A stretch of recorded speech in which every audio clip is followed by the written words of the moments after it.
This is the WTF Bach podcast.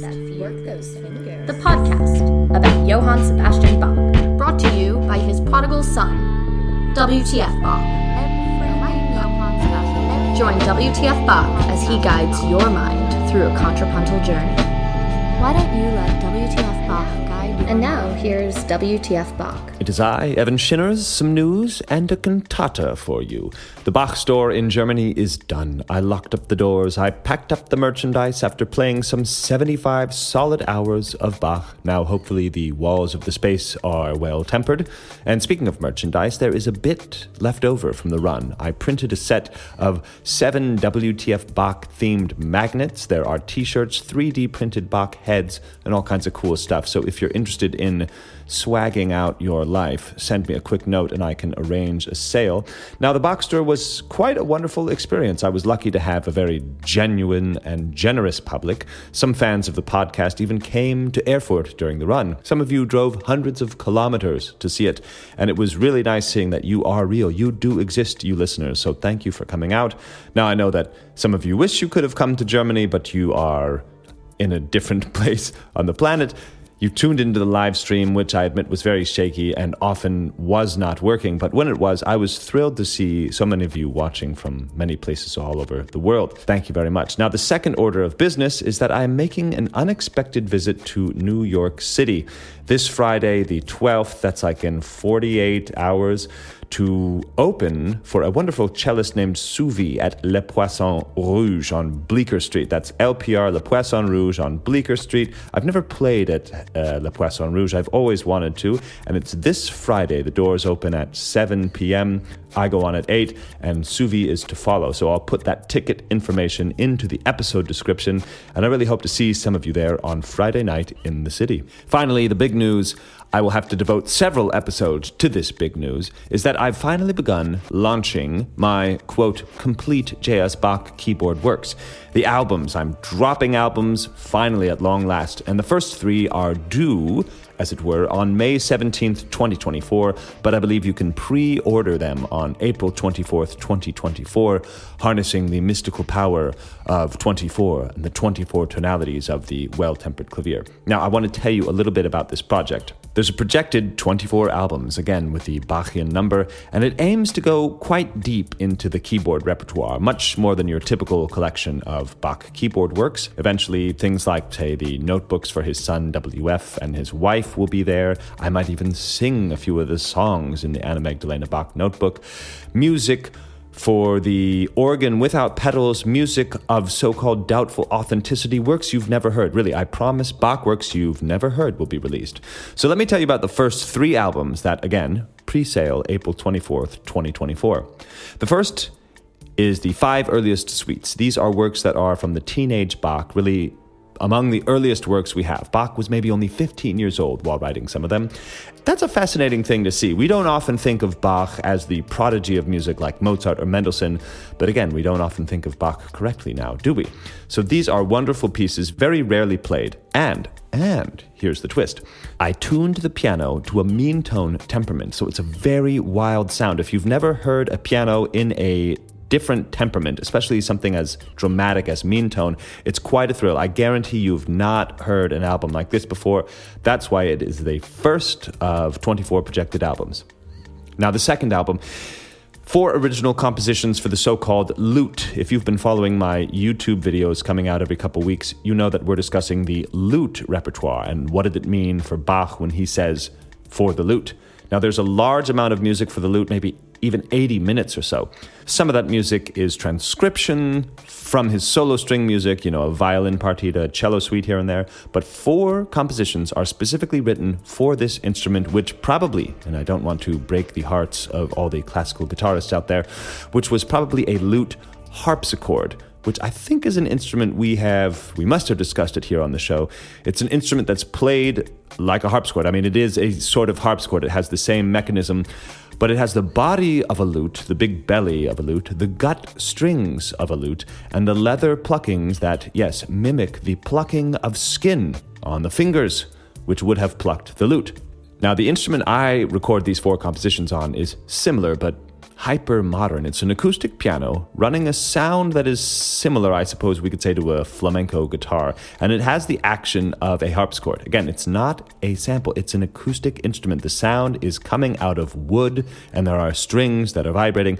It's sort of hard to describe, but once you hear it, you may understand. The effect, I believe, is that it sounds like I got really good suddenly at the classical guitar. So you probably were not expecting a classical guitar album from me, but there you have it, April 24th. Now, the third album, nothing tricky here, recorded on a grand piano in standard tuning.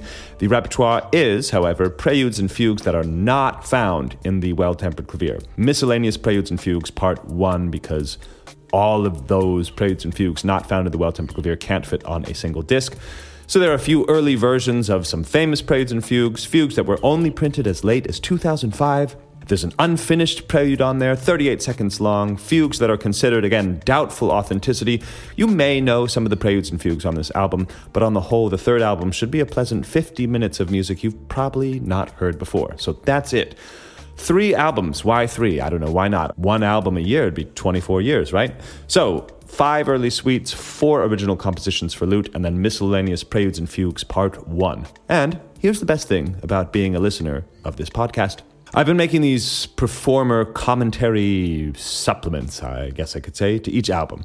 Remember when you put in a DVD and you could turn on or off the commentary made by the director as the director is watching the film? Remember that? The director is saying, oh yes, in this scene, she was eating a hot dog and the camera came, blah, blah, blah. You know, this is what I've done with each of these albums. I listen to the album and I'm talking about the music, talking about making the recording, which parts are difficult, which parts are my favorite. I would say it's somewhat similar to this podcast. Obviously, I'm talking about Bach while playing Bach. Slightly different, but I will release all of these performance commentary as individual episodes on the podcast. So even if you don't buy the album, you can hear the album with my commentary on the top of them. And I hope you enjoy that. That should be all coming out within the next few months. 2024, what a year for Bach. What a year for us. And now, enough ceaseless self-promotion. When I met a few of you at the recent Bach store, and lots of your recent fan mail has told me how much you've all enjoyed my talking about the cantatas. So I thought briefly, today we'd cover another cantata, and I'd give you what you want. So today we're going to look at what Bach was up to about 300 years ago, again in 1724, Easter time. This coming Sunday is the second Sunday after Easter. He's just performed 2 weeks ago, the first version of the St. John Passion on April 7th. Imagine that, 1724, the first version of the St. John Passion. And then to follow, after Good Friday, he had Easter Sunday, Easter Monday, Easter Tuesday, the first Sunday after Easter. He probably wasn't lounging around all that much, safe to say. So now it's the second Sunday after Easter, and what has Bach got in store for the Leipzig congregation? Well, the prescribed readings for the congregation come from the Gospel of John, talking about Jesus as the Good Shepherd. So Bach knows this in advance, and Bach, with his almost encyclopedic knowledge of the Bible, recalls Psalm 80. Now, the first line of Psalm 80 is from the King James Version. Give ear, O shepherd of Israel, thou that leadest Joseph like a flock, thou that dwellest between the cherubims, shine forth. A more modern translation has it as, you, shepherd of Israel, listen, who watch over Joseph like sheep, and appear, you who are seated above the cherubim. Now, Bach will set this first verse of Psalm 80 to music. And unlike the other cantatas from 1724 that we've covered, this opening movement does not rely on a chorale melody. So what will Bach do? Well, this whole hear, O Israel, this idea, du Hirte Israel, this is the German now, du Hirte Israel, you shepherd Israel, höre, hear. That will be certainly clear. He will wake up the congregation by saying, here, everyone, listen, listen to this psalm from the Bible. Der du Joseph hütest, you who shepherd Joseph, wie der Schafe, so as sheep. So you who lead Joseph like sheep. And then erscheine, appear, right? So Bach will do something with hear and appear. Der du sitzest über Cherubim, you who is seated above the cherubim. So we can probably imagine that there will be some tone painting, someone leading something. I go back to the first season of this podcast where I mentioned the terms in fugue, dukes and comes, right? The first part of the fugue, the dukes, put up your dukes, that is the leader. So we can probably imagine that Bach will go to some sort of fugue here, using in musical word painting the leader leading the rest of the orchestra. Let's see it. Let's go straight into BWV 104. This is cantata 104, second Sunday after Easter. Du Hirte Israel, höre.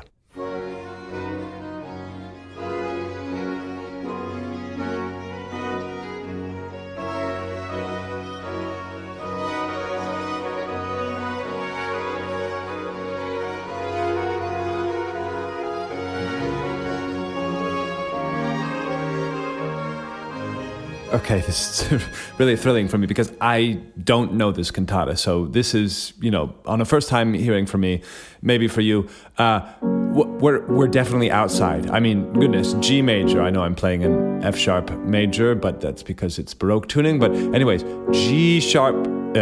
F sharp major, very pastoral, and I definitely feel outside. Now I'm looking at the score. It's a bit harder to hear this. Violin 2. And then violin 1 follows. Lead us. Come on. Here's violin 2.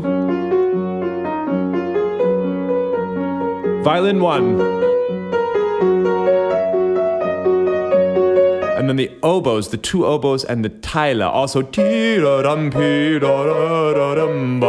And everyone joins in, and then you hear even the continuo coming in. Let's listen to that all again. Okay, keeping in mind, we're outside and we're being led. Lead us. Violin 1. Winds join.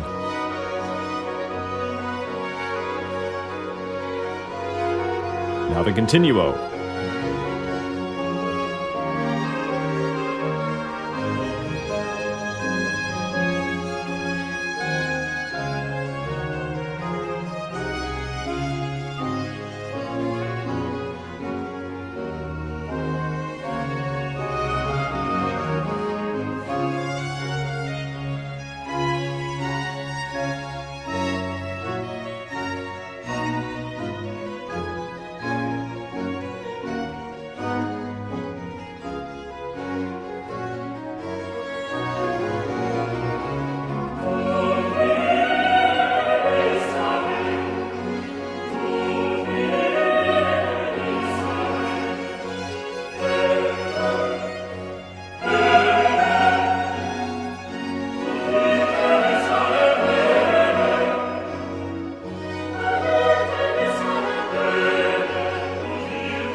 Okay, so this is more or less the first long phrase sung by the choir, and let's listen to how Bach says, höre, hear.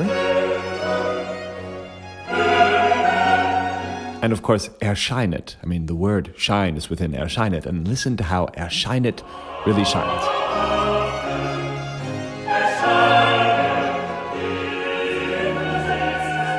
Now, I must admit, I became a bit emotional while listening to the next phrase because, like I say, I'm really discovering this cantata, this movement, the first time with you.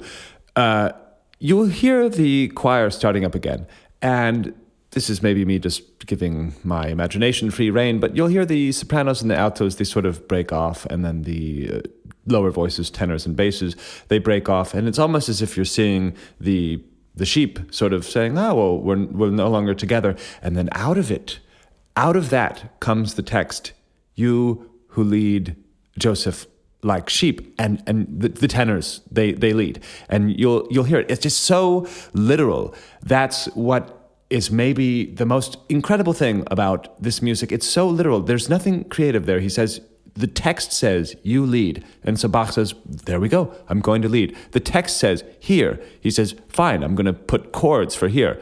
Shine it, shine it. Up here, I'm going to have it very high. It's also very literal, and yet somehow it's just an absolute miracle. Let's listen to the sheep sort of scattering a bit, and then let's hear the tenors leading out of the confusion.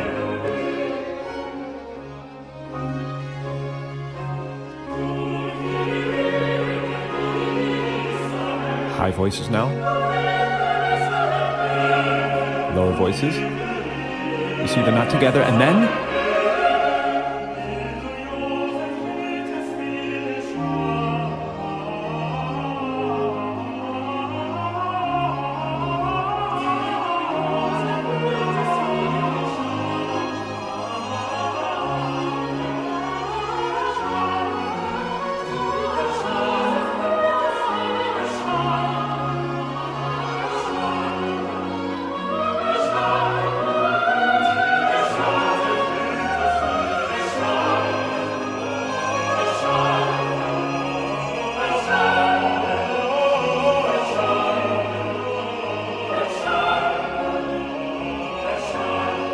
okay, now that's more or less the first fugue in this movement. And notice the fugal subject, when the tenors introduced it, it's not just any fugal subject, it's not something like this.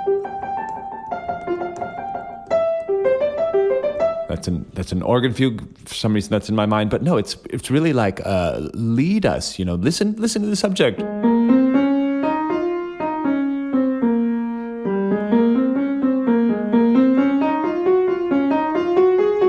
I mean, that is very inviting. It's like, yeah, where are you going? I'll follow you.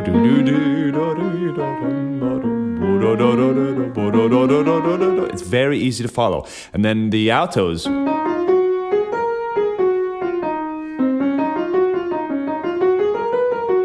And then the sopranos. We'll listen to it again, and I'll point out where the particular voices are coming in. And also listen to when a voice is not singing the theme. They're singing erschein it, appear. Like, really, come on, appear. And then we'll go on, and you'll hear, again, like a similar type thing happening. They start together, say höre, hear, and then the sheep sort of stray again. You'll hear the opposite happen. The bottom voices kind of go over there, and then the top voices go over there, and then you need the basses this time. They're saying, nope, okay, I am leading you, and then you'll hear the same fugue, this time led by the basses, and the subjects will come from bottom to top, and you'll hear this glorious fugue happen a second time in this movement. Let's hear it.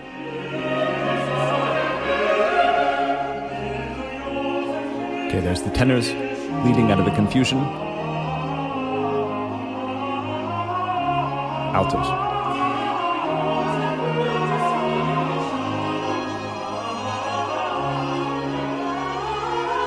Sopranos.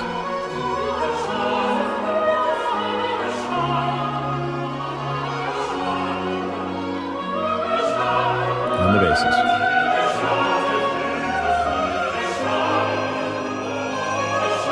Meanwhile, they're singing, appear. They're begging him to appear. The shepherd did a good job. Okay, good, they're together now. All together. Now they say, here, listen up, everyone. Here. Here again.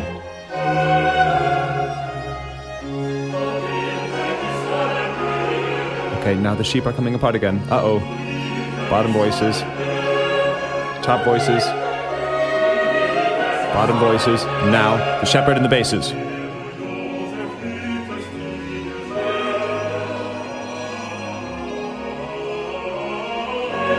Tenors.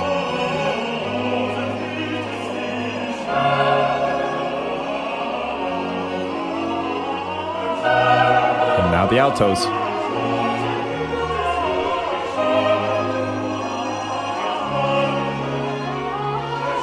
Finally, the sopranos.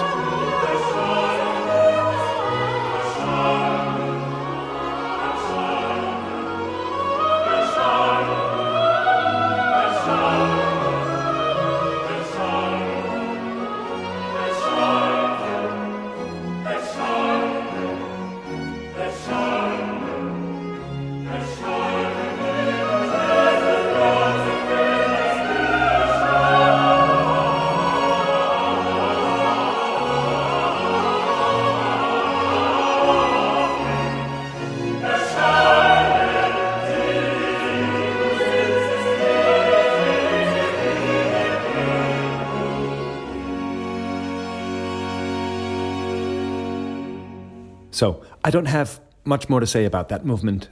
I might just mention that as I've devoted quite seriously the last 15 years of my life to Bach and getting deeper into this world, and even many years before that, knowing that I can wake up today and say, I wonder what Bach was up to 300 years ago today, this week. Figure out what piece he was writing. Realize not only do I not know it, but that I've never even heard it. And only on the most cursory level, only after devoting a few hours to its history and just touching the tip, the very smallest amount of what's going on in the music, find this as the product. I mean, that might just be the key to a happy life. He's Bach. He is the stream. He is this unending stream of deep ideas and beautiful music. And knowing that tomorrow I could do the same thing with another cantata, it's simply overwhelming, really. So I hope I've given you something today. I hope you have enjoyed it. I wish I could go deeper into the entire cantata, but just to show you that my idea about the figures in this opening movement, that they are beckoning figures, that they are somehow really inviting, saying, follow me. I'm going to play the last two movements for you. I won't talk about them. I'm just going to play them. The last movement is a chorale, and that's a good way to end every episode, really. But the penultimate movement is an aria for bass. And the text says something like, lucky flock of Jesus' sheep, the world for you is a heavenly kingdom, and here you can already taste of Jesus' goodness and hope afterward for the rewards that faith will bring after a sweet sleep in death. Well, maybe let's focus on the first few lines regarding sheep and the flock, and hear how similar, in fact, they sound to this opening movement. Triplets in the string, this this come after, here we come. The pastoral keys, G major, this time in D major. We have an insight, albeit very briefly, this insight into Bach's thinking about what the idea of a shepherd and leading sheep, being outdoors, this metaphor for Christ, how this could have been expressed in sound. So here is Ton Koopman's ensemble. The bass soloist is Klaus Mertens. And the previous recording, by the way, was Masakai Suzuki and his famous Collegium Japan. Please enjoy the last two movements, BWV 104. As I've mentioned, I'll be traveling in the next few weeks, so I won't be at my regular setup, so it's unlikely that I'll get another podcast out in that time, but there are YouTube videos coming, and if you've subscribed to the Substack, there are articles every now and then. But thank you very much for all your support. Thanks for tuning in. Thanks for your donations, your kind notes, and I hope to see some of you Friday night in New York City on Bleecker Street. Thanks.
Die Welt ist euch ein Himmelreich, beglückte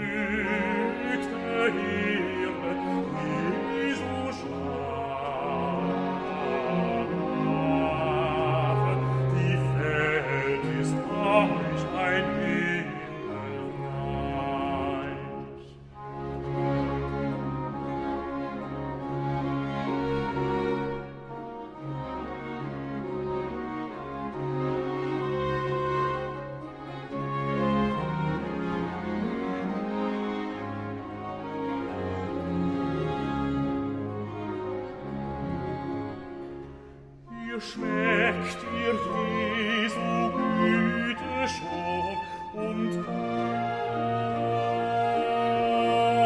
hoffet noch des Glaubens Lohn und hoffet noch des Glaubens Lohn nach meinem sanften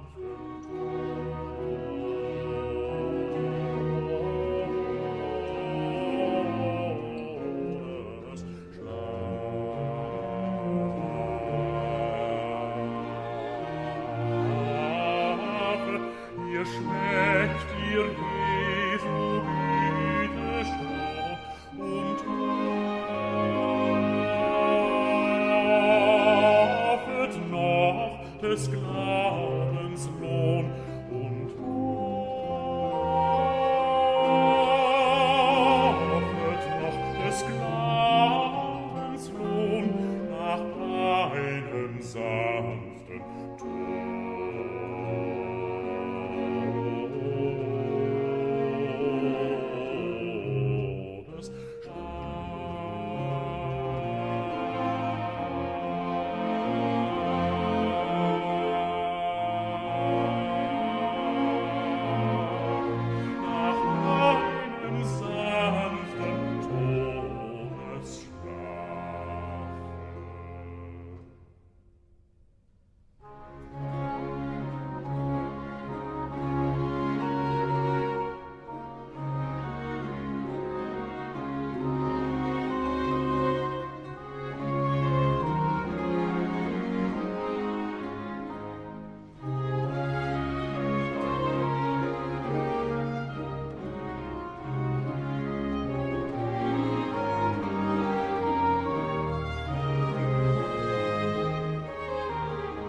beglückte Hirte, Jesu Schafe, beglückte Hirte, Jesu Schafe, gefällt ist euch ein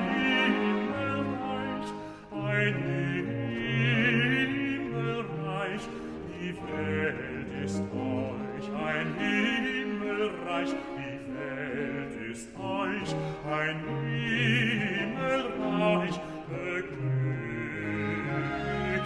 Hirte, Jesu Schafe, die Welt ist euch ein Himmelreich.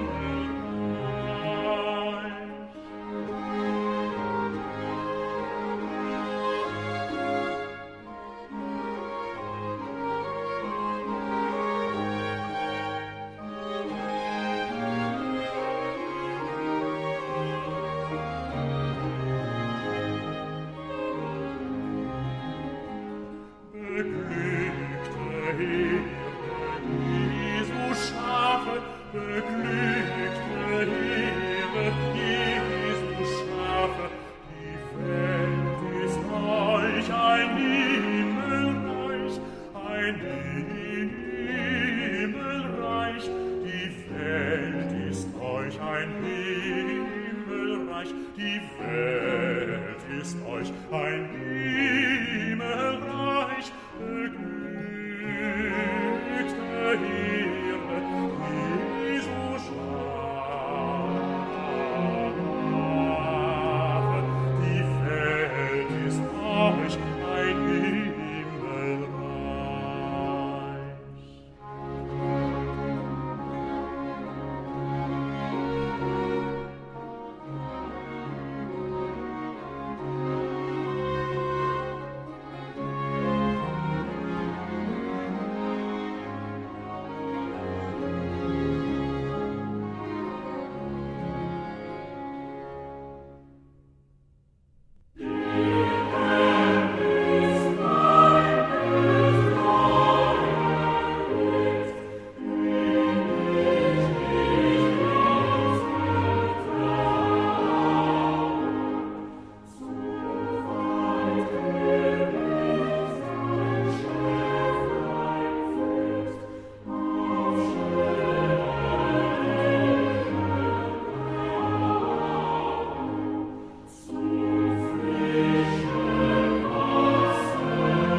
This is WTF Bach. Donate on PayPal, Cash App, or Venmo. Have you not joined Evan's Substack? It's the only place for you to find all the things in the mind of Evan Shinners.